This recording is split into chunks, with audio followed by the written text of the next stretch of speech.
Rana plaza দুর্ঘটনা নয়, হত্যাকাণ্ড। এক সেমিনারে এমন অভিযোগ তুলেছেন বিলসের নেতারা।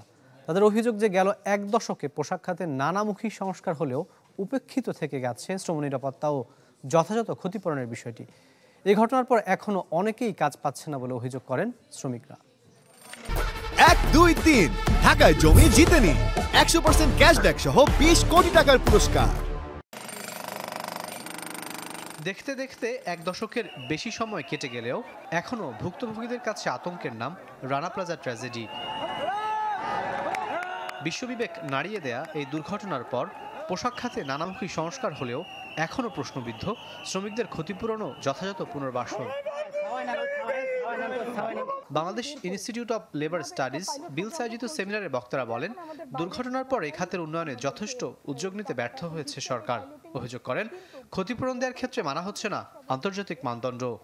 কম্পেনসেশনের পরিমাণটা এই ধাক্কাতেই দ্বিগুণ হয়েছে।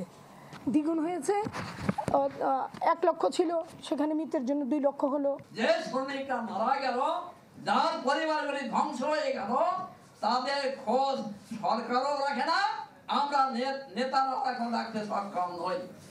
অসুস্থ শ্রমিকদের চিকিৎসা ও পরবর্তীতে কর্মক্ষেত্রে ফেরার প্রক্রিয়ায়ও বড় ধরনের অসঙ্গতির চিত্র তুলে ধরেন বক্তারা।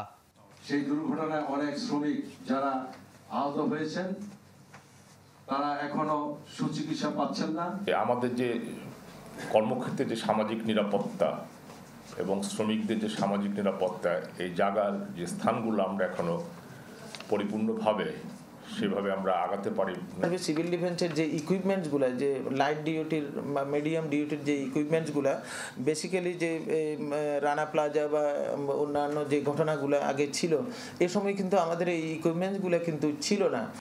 এ সময় রানা প্লাজা ট্র্যাজেডিকে দুর্ঘটনা নয় বরং হত্যাকাণ্ড বলে উল্লেখ করেন বিলস মহাসচিব। ভবিষ্যতে এমন ঘটনার পুনরাবৃত্তি এড়াতে মালিকদের অতিলোভী মনোভাব থেকে বের হওয়ার পরামর্শ দেন আলোচকরা। তদারকি যে সক্ষমতা বা উদ্যোগ ছিল, সেটার ঘাটতির কারণেই মূলত যে ঘটনা ঘটেছে সেটাকে আমাদের অনেক শ্রমিক নেতা এক ধরনের হত্যাকাণ্ড হিসেবে চিহ্নিত করেন।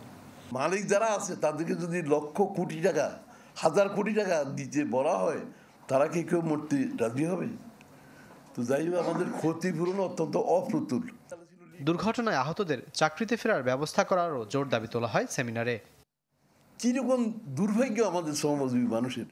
রাকিব আল জাবেদ, চ্যানেল 24, ঢাকা।